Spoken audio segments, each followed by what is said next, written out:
Yo, what's up? This is Chase from the Shelters, and you're listening to Recess with Spinelli.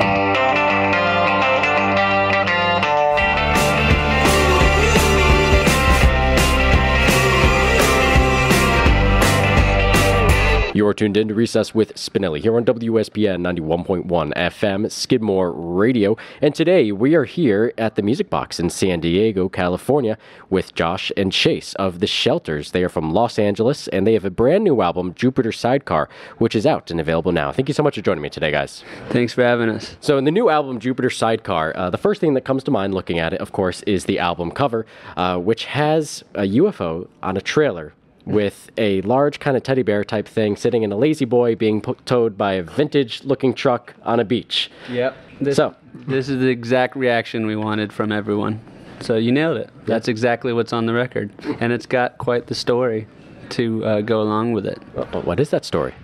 It's kind of long, but basically that was something we actually saw driving on our way up to the studio many years ago on the Pacific Coast Highway. And Josh quickly snapped a picture out of my old truck, and it was like on iPhone 3 or something. It was like really shoddy, but when we were trying to think of an album cover for this, we came across the image, and it was really cool, but it was, all pixelated and blurry and everything. And, so we were like, we gotta fix this or recreate this. So we went on a quest to recreate what we saw, which was this insane scene of a freaking trailer and being towed behind some car with, that one had a golf cart, and it had the teddy bear, the giant teddy bear, and a UFO on it on the side of the road. So we started to look up where to buy UFOs, if we could rent them and whatever, and where to get giant teddy bears and things like that. And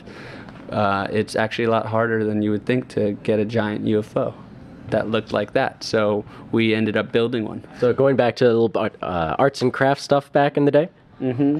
Figuring out, was it made of paper mache, or did you do cardboard? How'd you do it? It was an old, satellite dish? Yeah.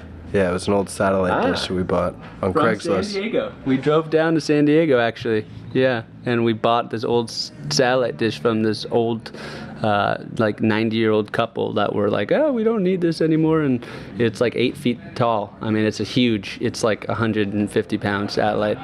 And then we got a custom-made plastic dome for it, and we stripped it and made it look cool and all metal. And yeah, and then we got a giant teddy bear and bought a lazy boy and recreated it, and almost killed our photographer friend doing it. We did. There's another story there. Yeah.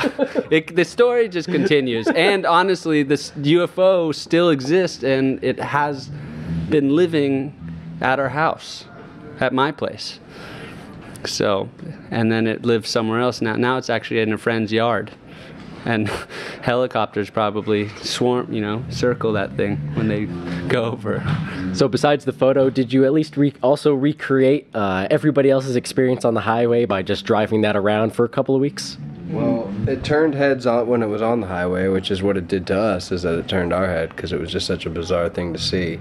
So, and yeah, Mel Gibson drove by on the highway when we were doing this, and you can verify that? Yeah, it was 100% him. No, I mean it was definitely him. We stopped in traffic. We stopped traffic. Traffic was slow anyways. It's always kind of slow on PCH, and there was pretty much, traffic was moving at a very slow pace. I mean, everyone was stopped, so I could clearly see it was him, and he had the same reaction of everyone else, was just looking at this scene and seeing what the hell's going on. Plus, there was all of us who aren't the most savory characters anyway, so you see us and a UFO and a teddy bear, and you either pull over or you drive faster, is usually the reaction. So you got a potentially raised eyebrow from Mel Gibson. Yeah, it was raised. Thank you, Mel. So between your band and the album, and actually the album cover, this all does sound very California, to put it in plain layman's terms. So what would make all of the above California? How would you define that sentiment? Well, I think that's definitely was a thought, and like what we wanted people to feel. We are a California band, and it's kind of like a road trip, because we also did arts and crafts project for the back, and made the back like kind of like a scrapbook of like, we were thinking like a psychedelic road trip through California, and that's kind of the experience like we feel that the record gives. It's kind of like our version of that in a musical sense, I guess. What would you say makes the California sound different than perhaps a New York sound or a Texas sound or Minnesota? I would just say there's like a brightness to it to me, like in the sounds and in the just the way the songs are composed, and especially like in New York, everything's a lot like darker sounding to me and just kind of scary sounding, kind of like the city itself. So I think sounds like the people. I think that the music of places sounds like what the place is like. Yeah, so California is very sunny and bright, and a lot of the music that we love from California has that quality to it. Yeah. So and twang. Are there any other ways that geography, maybe not just influences your music, but geography can influence music just around the world? What part does that play in music? I mean, a huge part. I mean, you know, like he's saying, you know, when you're sitting on the beach writing a song, I would argue that that's a bit different than sitting in a snowstorm or sitting in, you know, in a back alley behind a dumpster writing a song. You know, I don't know. I'm sure that, you know, that all makes a big difference. Your situation in life and in place and everything makes a difference, and what you're listening to, everything makes a huge difference in it. But yeah, California, you grow up listening to certain bands because you're from California, or they're your friends and they're playing down the street, and those are the bands you're exposed to, so those are the people you look up to, so those are the songs you try to write songs like, and it just goes forward, you know.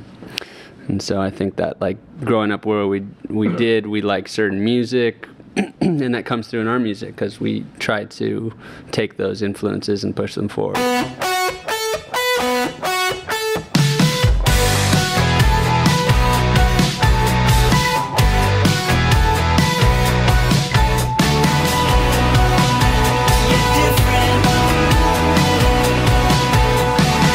Actually, your sound definitely has a both vintage and modern mix going on. So do you find that you often end up in kind of more older mixes as well, with like earlier rock and roll, and they kind of insert your tracks here and there, and like Spotify mixes or anything like that?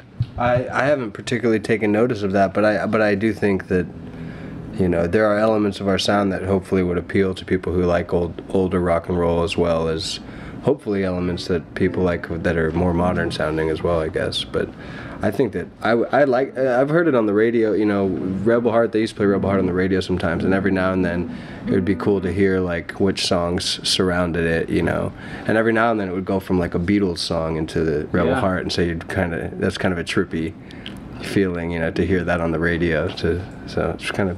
Yeah, it's cool to see that when it can mix with something that you adore so much. Like I saw that a while back, we were on some Spotify playlist, and it's like a rock and roll playlist, and it's like Chuck Berry or something, and then it was like Rebel Heart, and it was cool. I was like, okay, if it can hang out in the same, you know, room with someone like that, it's pretty cool. But yeah, I mean, we try to marry all of our influences and make something new out of it. We're not content just like ripping off all of our idols and just doing the same thing. So that's why, especially with this new record, we're trying to take stuff that we love and make something new and exciting and do something totally different altogether, because I think that all the great artists that we all love always tried to do something new and didn't just stay with the same formula, making the same type of music, and that would be boring.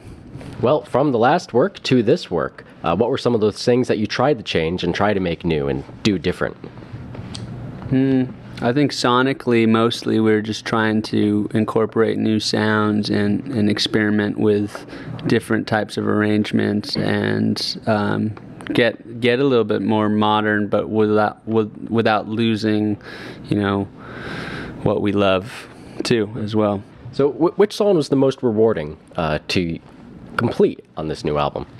I honestly, I think just completing the entire record was the most rewarding, because we worked on it for so long, and you know, it was just nice to... The last one. Yeah. Whichever one was last. Yeah. Yeah, because it was a long process of getting it done. So, I mean, we like all the songs, and I think they all kind of represent a different time period, because we spent so much time writing it. They all kind of represent a different time period for us, and we can probably like picture what was going on in our lives at the time that we did that song. So it's pretty, you know, I think that all of them represent a certain thing.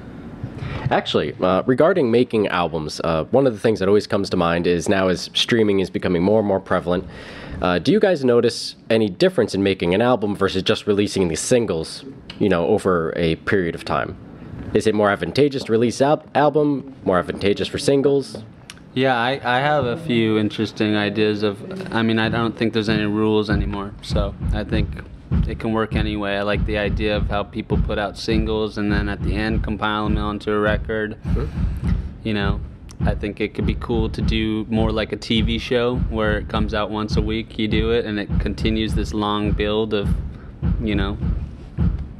like promotion for something and keeps interest, so it's not all blown on just one moment. It's just spread out, and then in the end you put it on a vinyl and you sell it all as a complete piece, and you think of it as this whole complete piece, but you just release it separately. There's a million ways to do it. So would you guys view the concert as the drive to get people to consume the recorded medium, or the recorded medium as the drive to get people to consume the live concert? In my mind, I don't know if it's right, but I see it. I would hope that people discover the record and then want to go see the band from that, because I think it's more likely than people stumbling into a concert in this day and age. I don't think that people really do that as often. I think that people are more specific about what they go out to do nowadays, and I think that the chances of somebody seeing us who wouldn't have known about us are less likely, but hopefully they can come across us on a playlist or at a party or on the radio or something like that.